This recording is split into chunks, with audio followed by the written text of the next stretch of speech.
Itu sama sekali tidak adil. Di mana letak Pancasila, terutama sila kelima? Tidak adil. Orang kaya itu mestinya dikasih pajak yang tinggi. Hasilnya dipakai untuk membantu fakir miskin dan anak-anak telantar. Barulah itu bisa. Pemerintah kita dari sejak zamannya Soeharto sampai hari ini tidak melakukan itu.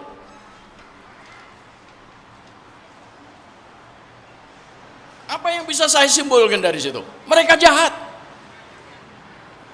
Mereka tidak bisa mengelola negara ini. Ya harus diturunkan, harus dijatuhkan. Sebagaimana kita pernah menjatuhkan Soeharto. Kan kita tidak perang. Kita datang ke MPR. Minta supaya MPR menurunkan Soeharto. Itu yang terjadi pada 21 Mei 98. Soeharto jatuh.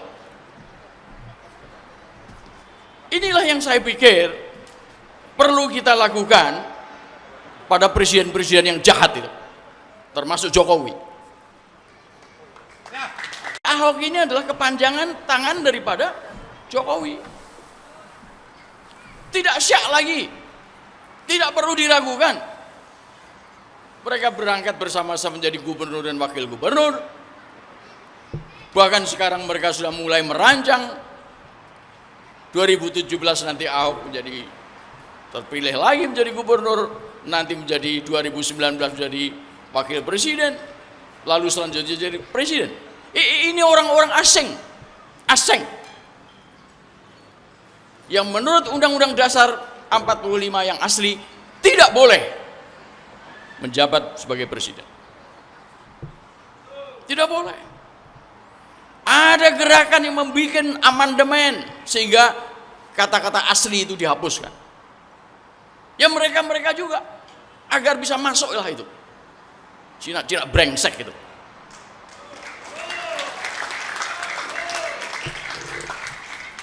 Tidak semua Cina brengsek, tapi jumlahnya kecil. Ahok itu termasuk yang brengsek, yang bajingan tadi Pak RT, Pak RW mengatakan. Inilah saudara-saudara, Soeharto yang didukung sama militer, sama polisi, oleh ABRI saja bisa jatuh. Masa Jokowi nggak bisa jatuh? Pasti bisa jatuh. Kalau saudara-saudara bersatu, mari berbondong-bondong datang ke MPR, menuntut supaya MPR mencabut amanat Jokowi sebagai presiden itu. Cabut.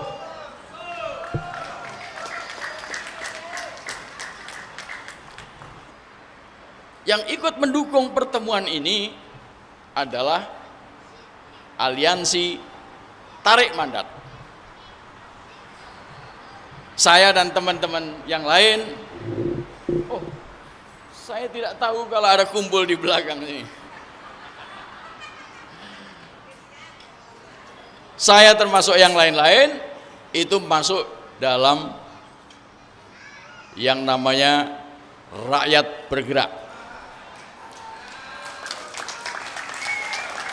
Bahkan sekarang ditambah lagi Pribumi Bangkit Bergerak. Jadi marilah kita bergerak. Coba Anda perhatikan, adakah yayasan yatim piatu yang dibikin oleh pemerintah? Tidak ada. Yang membuat adalah kiai-kiai, ustadz-ustadz, orang-orang swasta. Padahal itu ada di dalam Undang-Undang Dasar. Jadi banyak sekali penyelewengan terhadap Undang-Undang Dasar, dan mereka sok menepuk dada seakan-akan hebat. Orang-orang ini harus dijatuhkan. Kita pilih yang lebih baik.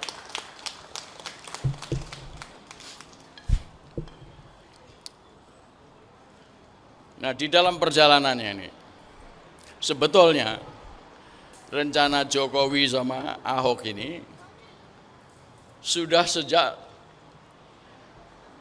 tahun 60-an. Cina-Cina ini, mafia-mafia, di luar yang baik-baik, ini sudah merancang kejadian sekarang. Sejak tahun 1960. Berbagai macam kejahatan mereka bikin. Termasuk anak-anak ini ya, dari SD sampai SMA tidak diajari dengan betul tentang sejarah Republik Indonesia. Tidak diajari dengan baik ilmu bumi Indonesia. Mereka tahu Irian Jaya, tapi Irian Jaya di sebelah mana tidak tahu. Jadi bagaimana kita mau mencintai Republik ini kalau pengajarannya tidak betul? Ini sengaja dibikin oleh pihak-pihak seperti itu, termasuk mafia-mafia Cina tadi. Tahun 97, 98, berlanjut 99 sampai 2000 baru selesai. Terjadi krisis moneter. Anda tahu siapa yang bikin? Ya konglomerat Cina itu. Yang membuat kerusakan ekonomi Indonesia.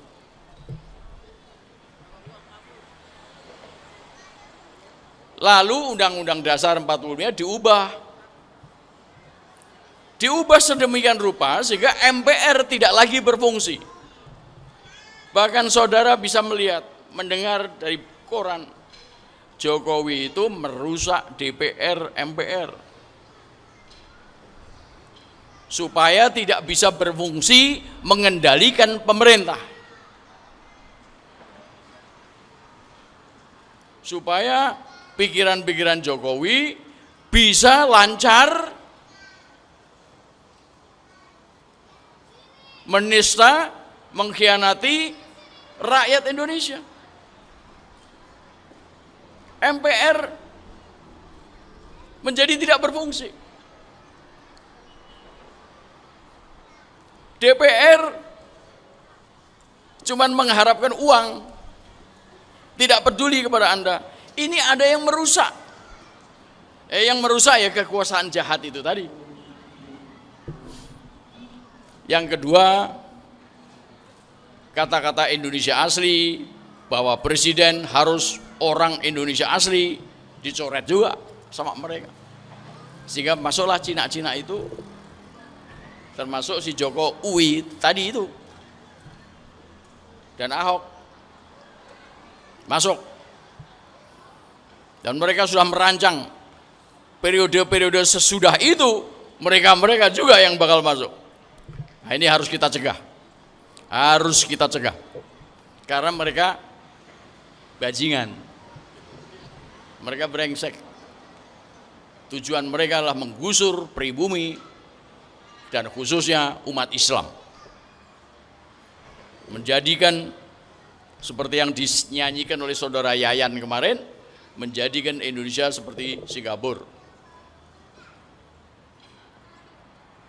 Lalu juga pasal 33 juga diubah, membuat perekonomian seperti perekonomiannya liberal. Kalau liberal tuh